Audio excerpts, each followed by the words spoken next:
नमस्कार दोस्तों, स्वागत है आप सभी का आर एस तंवर एकेडमी में। यहाँ पर आज का जो हमारा टॉपिक है वो है नर प्रजनन अंग मीन्स मेल रिप्रोडक्टिव सिस्टम। देखिए दोस्तों, इसके पहले वाली वीडियो में हमने प्रजनन क्या होता है, प्रजनन कितने प्रकार का होता है, ये सब जाना था।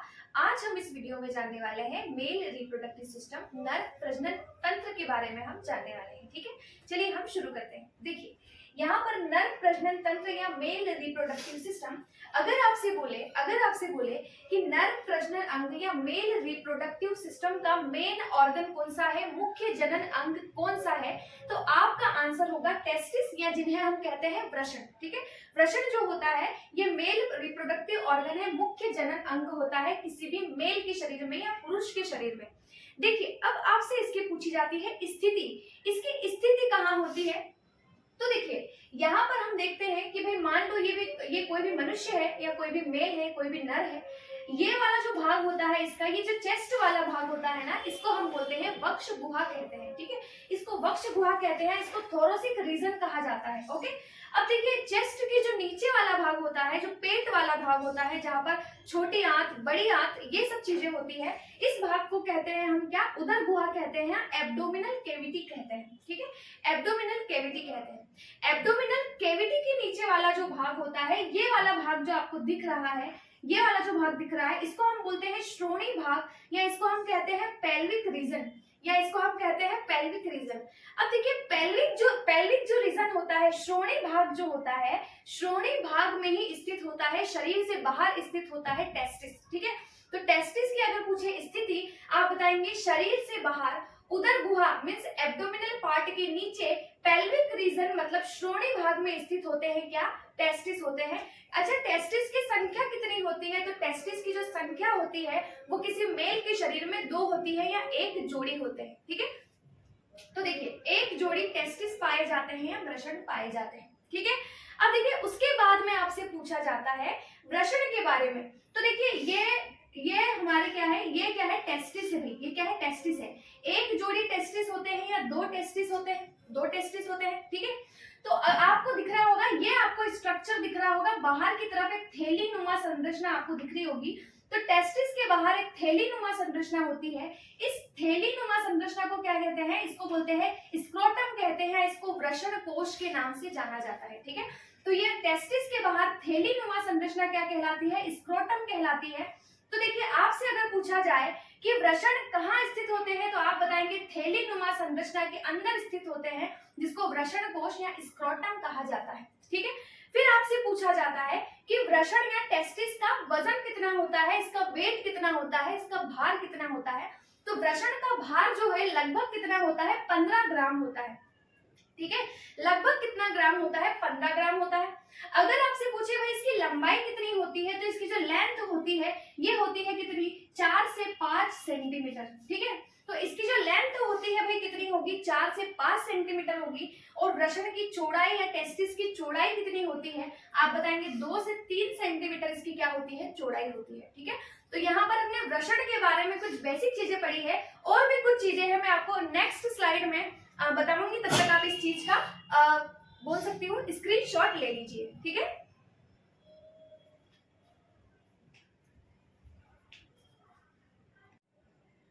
चलिए दोस्तों, अब हम आगे की चीजें देखते हैं, वृषण के बारे में और क्या इंफॉर्मेशन हो सकती है। ठीक है, चलिए देखिए, तो यहाँ पर अगर आपसे पूछे टेस्टिस के बारे में या वृषण के बारे में, तो जो वृषण होते हैं भाई, वृषण जो होते हैं वो शरीर के कहाँ, बाहर स्थित होते हैं। किसी भी पुरुष में या किसी भी मेल में वृषण जो है वो शरीर के बाहर स्थित होते हैं। ठीक है, क्यों स्थित होते हैं बाहर, उसके पीछे का रीजन क्या है, उसके पीछे का रीजन ये है कि वृषण का मुख्य कार्य होता है जनन कोशिकाओं का निर्माण करना, मीन्स शुक्राणु या स्पर्म का निर्माण करना। ठीक है, और यहाँ पर ये जो शुक्राणु होते हैं, शुक्राणुओं का जो निर्माण होता है ये शरीर के तापमान से कम तापमान में होता है। तो अगर जो टेस्टिस है वो अगर शरीर के अंदर होते तो वहां पर शुक्राणु का निर्माण नहीं हो पाता, स्पर्म का निर्माण नहीं हो पाता, स्पर्म फॉर्मेशन नहीं हो पाता।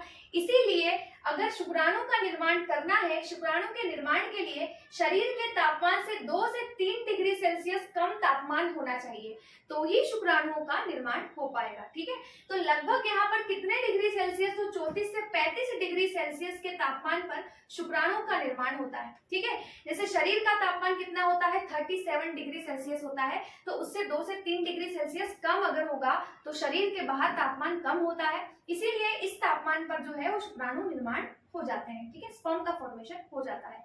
अब देखिए यहाँ पर आपसे पूछा जाएगा कि क्या सभी सजीवों में टेस्टिस या वृषण जो है वो शरीर के अंदर शरीर के बाहर होते हैं? तो भाई कुछ ऐसे जीव होते हैं जिनके टेस्टिस जो होते हैं वो शरीर से अंदर होते हैं, ना कि बाहर होते हैं। जैसे मनुष्यों में बाहर होते हैं, तो भाई किनके अंदर होते हैं? देखिए कुछ जीवों में वृषण या टेस्टिस शरीर के अंदर होते हैं, जैसे चूहा या खरगोश, ठीक है, चूहा हो गया, खरगोश हो गया, इनके जो टेस्टिस होते हैं ये शरीर के अंदर होते हैं, ये बाहर नहीं होते हैं, ठीक है।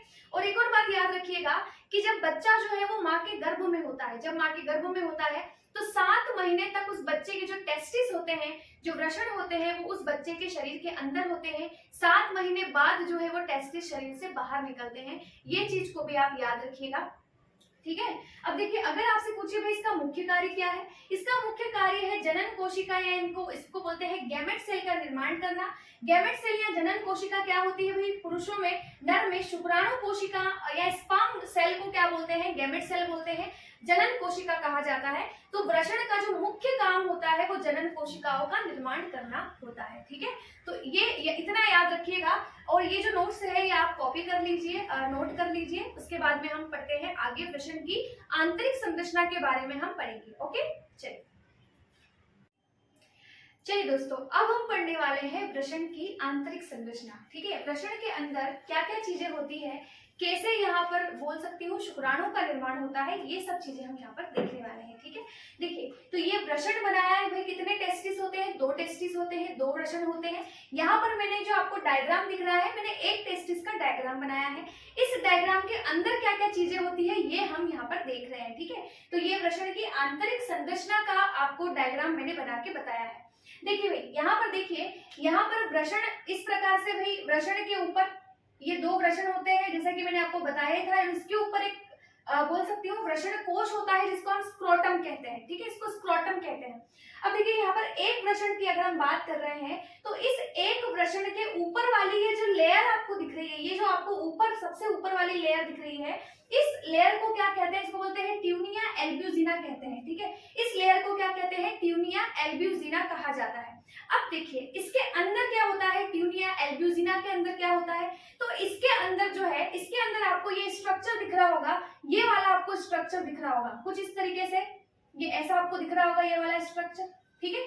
तो इस स्ट्रक्चर को क्या कहते हैं? ये जो स्ट्रक्चर आपको दिख रहा है इसको क्या कहते हैं? वृषण पालिका कहते हैं। इसको बोलते हैं टेस्टिक्युलर ट्यूब्यूल्स कहा जाता है, ठीक है। वृषण पालिकाएं होती है और इनकी जो संख्या होती है ये कितनी होती है? 250 के आसपास होती है, ठीक है। इनकी जो संख्या होती है 250 के आसपास होती है। मैंने यहाँ पर कुछ 4-5 ही बनाए हैं क्योंकि इतनी सारी हम इतनी सी जगह में नहीं बना सकते, ठीक है। तो इनकी जो संख्या होगी ना वो 250 के आसपास होगी। अब क्या होता है इसके अंदर देखिए, तो यहाँ पर हम देखते हैं, देखिए आपको वृषण पालिका के अंदर आपको ये ब्लैक कलर का कुछ इस तरह से स्ट्रक्चर दिख रहा होगा। मैंने 3-3 लाइनें बनाई हैं, वृषण पालिका के अंदर मैंने 3-3 लाइनें बनाई हैं। अब देखिए इनको क्या कहते हैं? इनको क्या कहते हैं? ये जो ब्लैक कलर का स्ट्रक्चर है तो इसको हम कहते हैं शुक्र जनन नलिका, या इसको हम बोलते हैं सेमनीफेरस ट्यूब्यूल्स कहा जाता है, ठीक है। इसको क्या कहा जाता है? Seminiferous tubules, okay. अब देखिए ये आपको बाहर ये स्ट्रक्चर दिख रहा होगा कुछ इस तरीके से, ये आपको स्ट्रक्चर दिख रहा होगा। तो ये जो स्ट्रक्चर है इसको हम कहते हैं लीडिंग सेल्स, या इसको हम बोलते हैं लीडिंग कोशिका, ओके। इसको लीडिंग कोशिका कहते हैं। अब लीडिंग कोशिका से इस तरह से ये स्ट्रक्चर जाता है और यहाँ पर एक जाल जैसी संरचना आपको दिखाई देती है। इस जाल जैसी संरचना को बोलते हैं वृषण जालिका, या इसी को हम बोलते हैं रेट टेस्टिस कहा जाता है, ठीक है। इसी को क्या कहा जाता है? रेट टेस्टिस कहा जाता है। अब देखिए हमको पता है कि वृषण का मुख्य कार्य क्या है? शुक्राणुओं का निर्माण करना, स्पर्म का फॉर्मेशन करना, ठीक है। अब देखिए यहाँ पर किस तरह से चीजें होती है भाई, तो यहाँ पर वृषण पालिका के अंदर क्या है? सेमनीफेरस ट्यूब्यूल्स है या शुक्र जनन नलिका है। अब इसका नाम ही शुक्र जनन नलिका है, मतलब इन नलिकाओं में शुक्राणुओं का निर्माण होता है ना। अब देखिए शुक्र जनन नलिकाएं जो होती है ना, इनमें कुछ कोशिकाएं पाई जाती है, जिसे मेनली 2 सेल्स होती है शुक्र जनन नलिका में। कौन कौन सी सेल्स होती है भाई? तो देखिए पहली सेल का नाम क्या है? इस नलिका में 3 मुख्यतः कोशिका होती है। सबसे पहली कोशिका का नाम क्या है? जर्म सेल होता है, जिसको रोगाणु कोशिका के नाम से जानते हैं, है ना। रोगाणु कोशिका बोल दो, जर्म सेल बोल दो, इसका काम क्या है? इसका काम यह है कि यह शुक्राणु या स्पर्म सेल का निर्माण करती है, ये स्पर्म का फॉर्मेशन करती है, ठीक है। तो जर्म सेल का काम है शुक्राणु का निर्माण करना। अब यहाँ पर शुक्राणु का निर्माण हो गया, स्पर्म सेल का फॉर्मेशन यहाँ पर हो चुका है। दूसरी कोशिका कौन सी होती है शुक्रजनन नलिका में? इसको हम बोलते हैं सर्टोली सेल्स कहा जाता है, सर्टोली कोशिका कहा जाता है। सर्टोली कोशिका का मतलब ये होता है, ये क्या करती है, इसने शुक्राणु बना लिए, अब इन शुक्राणुओं को पोषण देने का काम, न्यूट्रिशन देने का काम किसका है? आप बताएंगे सर्टोली कोशिका का है, ठीक है। इस कोशिका ने शुक्राणु बना दिए, इसने इन शुक्राणुओं को क्या कर दिया? पोषण दे दिया। अब आपको इस तरीके से बाहर ये सेल दिख रही होगी, इस सेल को बोलते हैं लीडिंग सेल। लीडिंग सेल का काम क्या होता है? तो लीडिंग सेल का काम होता है ये मेल हार्मोन्स का फॉर्मेशन करती है, ये हार्मोन का निर्माण करती है।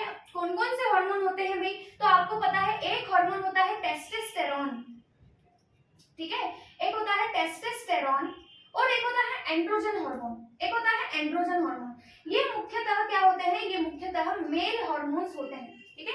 ये मेल हार्मोन्स होते हैं जो कि किसी पुरुष में या किसी मेल में मेल की क्वालिटीज लाने का काम करते हैं, जैसे दाढ़ी मूंछों का आना, आवाज का क्या होना, भारी होना। तो ये सब चीजें क्या, ये जो क्वालिटीज आती है ये किनसे आती है? ये हार्मोन से आती है, ठीक है।